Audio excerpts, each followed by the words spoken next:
આજથી એકાદ મહિના પહેલાં તળાજા તાલુકાના દેવલી ગામમાં એક ચોરી ઘરફોડ ચોરી થયેલી, જે ચોરી તળાજા પોલીસ સ્ટેશનમાં દાખલ થયેલી.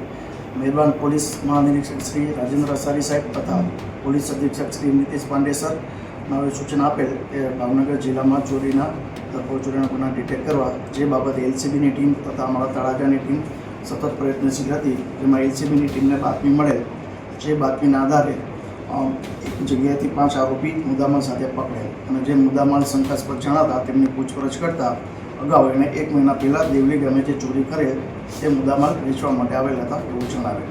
જેના આધારે આરોપીની અટક કરી પૂછપરછ કરતા આરોપીએ બીજા ઘણા જિલ્લાઓમાં પણ ચોરી કરેલ છે અને હાલ એને રિમાન્ડ માંગવાની તજવીજ ચાલુ છે અને આગળની તપાસ ચાલુ છે.